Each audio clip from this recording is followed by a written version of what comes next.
This is the Insider's Guide to Real Estate. I'm your host, Victor Normand, and today we go to interior design for our Insider's Look. My guests today are Cali Black and Tory Stamm, who are the proprietors of Home by Stamm and Black in Acton. Good morning, ladies. Thanks for being here. Good morning. Thank you for having us. So, before we get into the particulars of interior design, let's talk about your backgrounds and what brought you to the business. We'll start with Tory. So, what was your journey like that brought you here? Well, after high school, I moved to California to continue my education and got into the theater and film production side of Hollywood and learned set design and lighting production. Then I continued schooling when I realized that you could actually make money doing interior design and that it was an actual profession. So I just continued and did some schooling out there and moved back this way and started with a great company in Acton that did residential design. Okay, but you knew, as part of your theater work, you knew that you wanted to stay within that genre and just branch off in a little different direction? Yes. Good. And Cali, what about you? What's your background? I originally started really having a passion for interior design about sometime in middle school. I wanted to design some of my own bedroom furniture, so I knew it was an interest. And then when I graduated high school, I went to Mount Ida College for a year to study interior design, where I transferred from there to Suffolk University to the art school and studied interior design and graduated with a Bachelor of Fine Arts in interior design there. And then I had been interning throughout high school and college at the same firm that Tory was at, and so when I finished college, we started working together and eventually evolved into our own business. Okay, so the hands-on background really had an influence on both of you in terms of definitely. getting into the business. But Cali, you talked about designing furniture. Were you, when your parents came home when you were young, did they often find the furniture moved around? Yes, they did that? I had like a new comforter set every month. Things so like that. You knew at a young age what you really wanted to do. That's great. Yeah.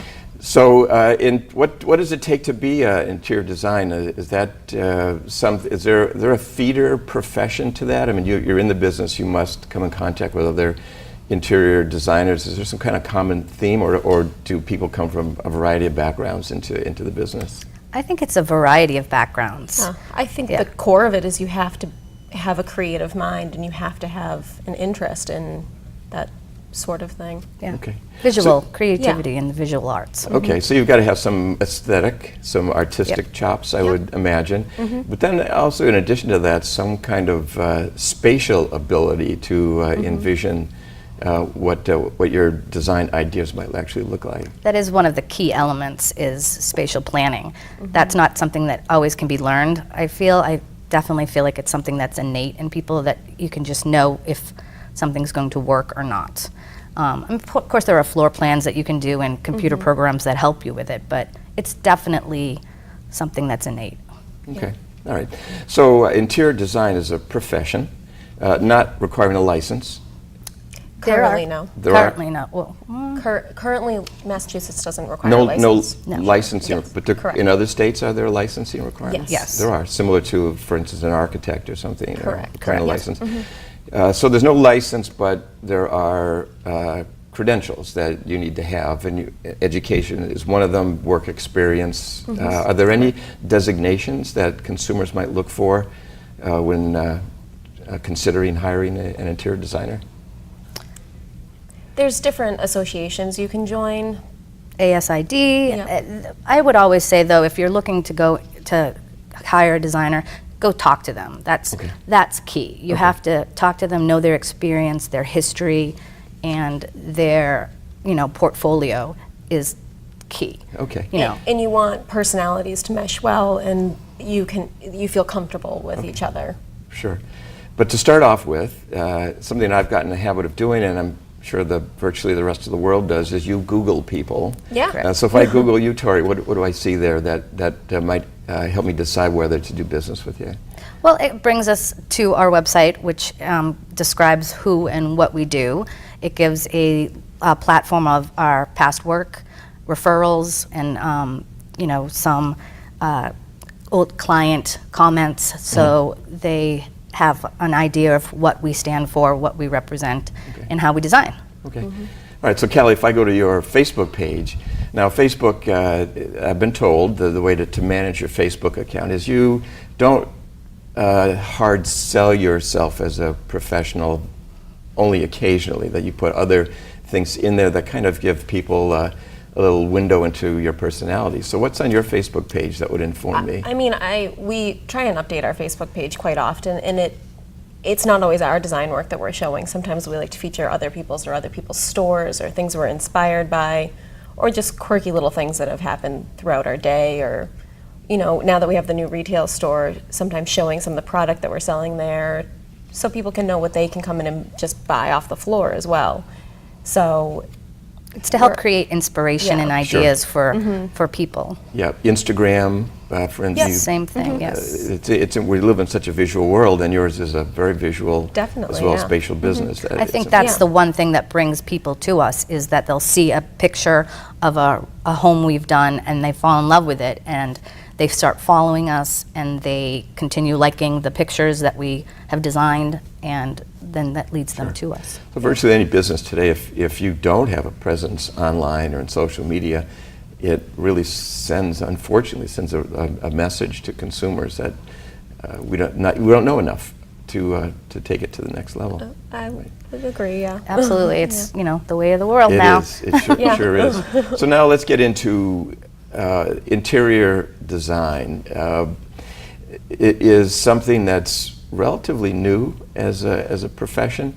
There is interior decorating, which is a lot different than interior design.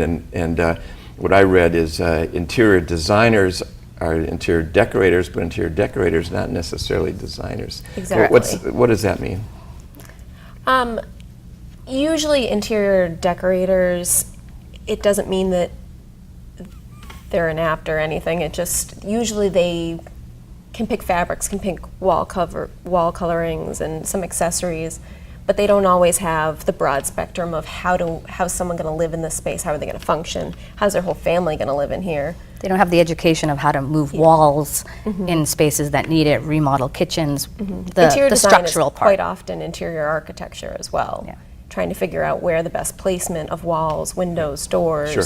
and furniture within all that is best, and they might not always know all that goes into that. Sure. And in interior design was often, until relatively recently, mid-century, left to the architects who design. And the classic example of that, of course, is Frank Lloyd Wright, who was an but also noted for his interior design. Correct, yep. And Falling Water, I think, really was Beautiful, his yeah. building that really made that statement. So has that been an inspiration, that kind of, have you drawn inspiration from other disciplines like architecture to do what you do? Oh, of course. You yeah. have to. I mean, architects build the most beautiful spaces, but what we tend to find is that architects live on the outside and interior designers live on the inside. So we know how to manipulate and function spaces better for families than an architect would. Sure. They're just trying to make aesthetic. What's the word I'm looking for? They're trying to build a house or trying to make a home. Exactly. I guess would be the biggest good distinction. difference. Yeah. I So I mean, can tell you, in my experience, many contemporary homes, many very going back to perhaps the 70s and earlier, it really seems that the architect is really focused on what it looks like from the outside, because when you get inside, there are spaces that sometimes don't make sense They don't and make are sense, yeah. unusable. Right. Things that I will say it's come a long way. Definitely the style is to be more open of a floor plan now, so that really helps our profession. They kind of feed into each other more now, I think, versus now we sometimes go in houses that were built in, say, the 70s, and it's a little bit more of a challenge because they're like, I want to fit all of this in this one room, but I don't want to knock down this wall to open it up to the new one, even though that's what we know they really want to do. Right. So it creates a challenge for us, but a fun challenge. Sure. So I did a little research on the history of interior design, and go back to a book written by Edith Wharton and Ogden Codman. And the title was a little misleading. It was interior decorating, but they were actually writing the book as a an assault on decoration, and then really looking back to the Victorian era, which is the height of decoration, and trying to take interiors out of just this very, very elaborate decoration, things on the walls and filling the room, and not really focused on how that room is being used. So have you found that you still have this tug of war between just simply decorating a space and designing it? I think it's come a long way. Families now want to live in every nook of their house. They don't have a specific formal living room or formal dining room anymore. They want to have all More one open space, plan, open yeah. floor plans that you can live in. You know, furniture and Yeah. fabrics have come a long way, so, you know, some umbrella fabrics you can put on dining room chairs now, so they're not, don't touch the chairs, you know, they're the good chairs. Sure. So everything is much more livable. And things definitely also, the general style now and what most people are attracted to isn't as cluttered as the Victorian era, like Yes. not big poofy drapes and not paintings on every little nook and cranny of the wall. Yeah. It's more simple. Minimalistic. And clean lined and yeah. Not a lot of gild being used No. these days. No. I mean, Not so it can be much. beautiful in places, Sure. but But having said that, though, you must occasionally, I know we do, walk into homes that are over-decorated, if you will, like as if the owner just couldn't stand a blank piece of wall and had to put something on it. Okay. Yeah, and we do a lot of editing when we go into homes. That's You a know, nice way to put it. It's exactly that. You have to edit out, you know, the unnecessary clutter, and even art tends to get clutter. You know, like too much on the for walls. example, and- a way if someone wanted to still showcase all of their art pieces, but we were just like, it's too cluttered in this space and that space. Sometimes you'll just do one great wall installation. Group it all And you'll together. have it all on one wall, and it makes a presence of its own, and then it frees up the rest of the room for your eye to travel around and not feel so, Okay. there's so much going on. So is there a dominant style today? I mean, it was Art Deco and modern, and is there a style that is what everybody seems to be gravitating towards today? I think with so many design programs on television that the knowledge for different styles opened up the platform, so there's not as much of a specific style, except for everything needs to be more livable and comfortable.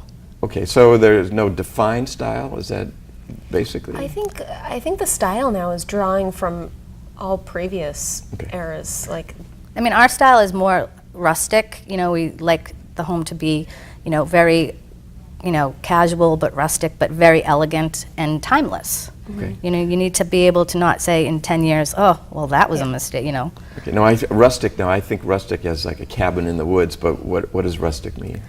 I mean, it means putting elements of that in the space, but balancing it with other higher end pieces and other, you know, cleaner lines, and mixing the two. Okay, so you can have a variety of styles in one house, but you've got to hold it all together in some fashion. So how do you do that? How do you accomplish that? there's just various threads that pull things together. Like we, for instance, we can use a shag rug somewhere as long as it balances with, say, a more clean line, simple drape or something. There's ways of mixing things, and metals and woods and fabrics all go great together as long as you pick the right colors or you pick the right textures. It's all, they all it's all a balance each balance, other. exactly. Okay. So color is a way of unifying things. Color, Material. texture, Yeah. prints, Yep. solids. So mid-century, I keep hearing that. That all kind of picking up of post-World War II. Sure. It's a style. Everything cycles around. Everything, it will always, and it has always. So right now, mid-century is, coming back in style, as they say, but you use it sparingly. A mid-century chair here, a mid-century light there. Unless something is a specific look that someone's going for, like say they want a full Art Deco house, we can do that. But for the most part, you want to use things sparingly so that it can last the test of time and they can be happy with the space for a long time. Okay, so that's a challenge. If you take something to the extreme, if you will, you run the risk of it falling out of fashion quickly. Absolutely. And then So you want to use things sparingly, but still make it have the impact that they were looking for. Right. Yeah, a one piece will be an art piece for a long time instead of a whole room being dated in 5 to 10 years. Okay. Yeah. So is there an American style as opposed to a European or Asian style of interior design? Europeans love color. Yeah. Lots of color. They love Bold. purple, but they don't love blue. But and they Really? Here in New England, we love blue. Yeah, we hear that over and over Yeah. from fabric reps that They make Europe- blue for the United States. Yeah. How do you But- account for that? It's just not a I popular have- color there. For Right, them, it's I know. purple mainly, right? Purples, or orange, it's just yeah. bright colors. They tend to really go towards bright, bold colors, which, you know, we do like, but we just use them sparingly where Yeah. they'll splash them everywhere. Okay. Now, do you see influences, immigrants from Asia or Central or South America bringing some of their design preferences into the mix? Yeah, I mean, there's some beautiful, clean line, simple Asian furniture that has this like really cool chunky hardware on it or something, but the rest of it is so clean line and simple, and that can go in almost any space. It doesn't Yes. have to just be an Asian inspired space. It can really balance out in, say, a rustic space too, or a traditional space. You can definitely make it work. Okay. All right. So in a minute we'll talk about your experiences with clients and how they influence us. But if you were charged with decorating for your own account, Tory, what you walked into a undesigned interior space, how would you approach that? What would you like to see in there? You know, my husband actually asked me that the other day. And it depends on the space. It really, truly does. That's my philosophy, because I've moved many, many times, and each space is not the same. You know, I didn't bring one color palette over or one set of furniture over. I feel like each room has its own needs and its own color. How much light does it get? What's the pathways? So I would say it has to depend on the space.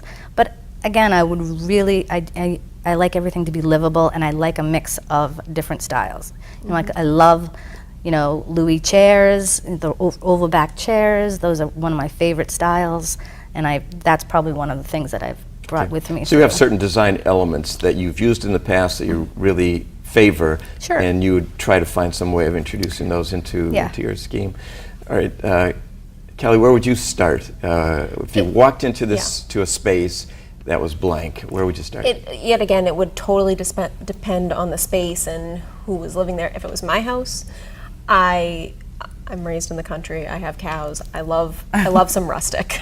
So any space with a tall ceiling, I automatically am like, let's put beams in. Let's put some old beams in. Let's put down a great hardwood floor, and then do a lot of neutrals on the walls and pop colors and textures and, you know, some cow hide rug.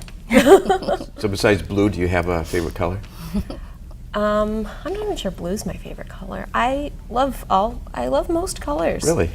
Not Doesn't that make it peach. hard if you don't have biases or preferences? Sometimes it's really funny. Sometimes I feel like ugly colors can be really pretty. Mustard, most people are orange. like, that's not a pretty color, and I'm like, but look at it in the space, and they're like, wow, you're right, that's amazing. Like the color raisin right now, we're seeing Yeah. a lot, and we think that's an awesome color. Yeah. Raisin? It's raisin, yeah. Like an eggplanty brown. Yeah. Okay. It's a It's great. cool though. So how do you And, know to introduce those? Well, you have to make sure the client is also on board. You know, that's the thing. We rarely get to do what we want to do. Yeah. It's what the client wants. We have to interpret that, and that's our job. Yeah. That's what we have to do. Okay, but you do have your own, you bring, and in fact, that's why people hire professionals, to bring your experience and your background Definitely. and bring all the things that you've tried to make work that didn't work, that knowledge into the mix as well. Absolutely. Sure. So so if someone decides they've got to do something with their space, they're thinking about hiring an interior designer. We're in a pretty big do-it-yourself world. Anybody who watches various shows on TV really focus on that. But they're open to the idea of hiring a designer. a consultation is where they begin with you. So what is that all about? What does it cost, and what happens in a consultation, Tori? Well, I mean, each project is slightly different, but it usually always starts with the consultation, which is at your home. We go to your house, walk through it with you, talking about what you like and what you don't like about the space, your priorities, your budget.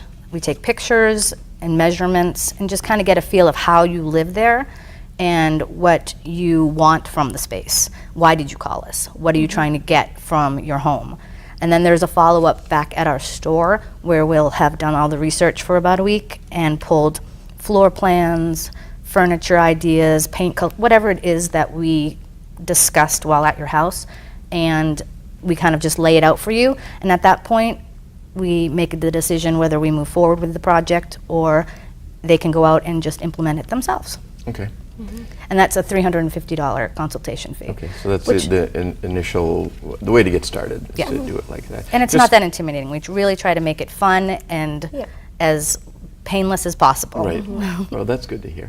So this made me think, you mentioned this consultation, and what you describe is for a home, and what we've been talking about, our home, and your company has the word home Right in it. by Stamm and Black.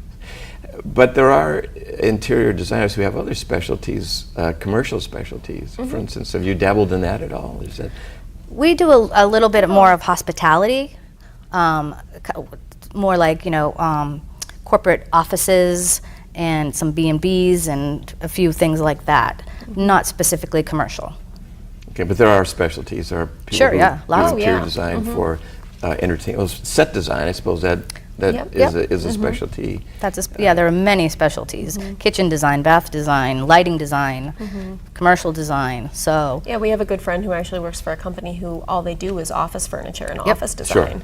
Yep. And I mean, to me, that sounds painful, but, but She she loves loves it. So it's to each their own. Sure. So we like doing the home design so that we can really help families. it's fun getting to know people too Sure. and know how to make them happy in their space. Okay. Well, let's just, you mentioned $350, which just seems very reasonable, but then if they continue with your services, is it typically on an hourly basis? Is that? It depends on the project. So sometimes there's an hourly fee for more construction type, kitchen remodels, bath remodels, hard research projects.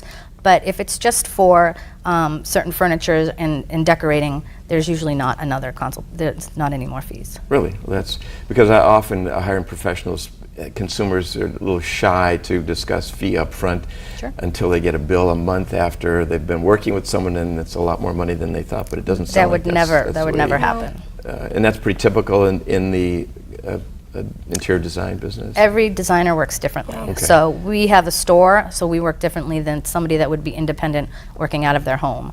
So you have to ask the questions. That's the important thing. That's just absolutely. Be upfront, and you're as professionals, and I know I'm not. You're not embarrassed by someone asking what your fee is and how it works, never. and telling you up front what their budget is, for instance. I'm Absolutely. sure that's No, very I think that's a smart, educated customer. Yeah. You Sure. want And then them to I ask guess that. I'd be concerned, I can imagine people might be concerned with hiring an interior designer that the kinds of design recommendations you're going to make are going to be expensive or high end. So how do you address yourself to that, Kaylee, and how do you allay the fears? We carry all various different price points for that very reason. And talking with you and seeing your space for the first time, if you have young kids and you know that like you're gonna possibly move one day or outgrow spaces, we're not gonna be searching for high-end everything for you. And we're pretty clear about that from the beginning of follow-up meeting with a person, like what's your budget? Okay, we'll stick within that, or we'll find things that fit in that price range. Versus there can be people too who want high-end everything, and we can find you that too. And then there's the mix, like where do you want to put your money, and where do you feel like it's not a priority? And we do that balance Yep. for them and getting them what they need. All right. It sounds like it's important early on to have that conversation. That what's your budget? What are your expectations? What are your fears? Just put it right out there. Absolutely. Communication. It's almost with every field. You have to communicate what you want and what you need, and questions. Always ask questions. Right. Don't make assumptions. Exactly. Sure. So now let's get into a little bit into the real world, and this is a conflict I'm sure you've both run into, where you are asked to provide a consultation and you're trying to extract information from the couple you might be sitting across the table from, and one person has certain ideas and one person has another. How do you deal with that? Well, it goes back to communication. I mean, we deal with that a lot. You know, a husband and a wife may have different views of what they want to do and how they want that space to evolve, but it's just talking it through. What's the priority of the husband? What's the priority of the wife? And how can we have them meet in the middle? And it's a lot of psychology. It's like you should have a minor in psychology if you're doing this kind of work, because you're dealing with families and how they communicate. It's not always how you communicate. Sure. So now you're meeting with a couple, and you've got one of the two sitting there full of ideas and questions and things that they'd like to see, and the other person sitting there saying nothing. How do you deal with that? Well, you kind of try and figure out why that one person isn't saying anything. Is it because they hate what the other person likes and they don't want to offend them, or are they liking everything that they're liking and they just don't have an input, or so it seems. And then, you try and break it down and figure that out, and, if they look comfortable with it, you ask, you're being a little quiet, like... You pry it out of them. What are your thoughts? Where do you think Exactly. this space should go, and what did you have in your mind? Right. And then at some point you actually put visions in front of them for them to react to, and then you carefully watch. Yeah, because sometimes you'll just have someone who's silent for a while, and it won't mean anything really to them. That's how they are, and you'll present them with samples, and all of a sudden they'll start talking, because some people are just more visual, and they need to see it and be like, well, I like that because of this, but I don't like that because of this. Okay. Now, do you bring samples with you on the initial consultation, or you just... No, that's just You don't do research, that? No, You don't have any way to know what they would like? No, it's all a fact-finding mission, how they live in their space. Okay, but then when they come back to your shop, now you've got some things to put in front of Correct. them. Yeah. Do you use computer-aided design at all in your work? Yeah. Absolutely, yes. So you kind of Do floor plans. Put things into a visual, virtual environment. I can do floor plans that also generate a 3D image, so we can work off of that, and then we can put them in like a PowerPoint slide or something along next side the furniture that they're getting, and give. And then we lay out all samples. different rug samples, fabric samples, paint, furniture ideas, whatever we discussed at the consultation. All right. So if somebody like me comes along, you know enough not to put 12 different choices in front of me, but give me only 2 or 3. Yeah, you narrow it down. You have to. At max, we usually try and do 3 very different scenarios to see what direction they're going in. Okay, this has been a great conversation. Kaylee and Tory, thanks so much for being here. Thank you. And that's our show for today. Thanks for watching.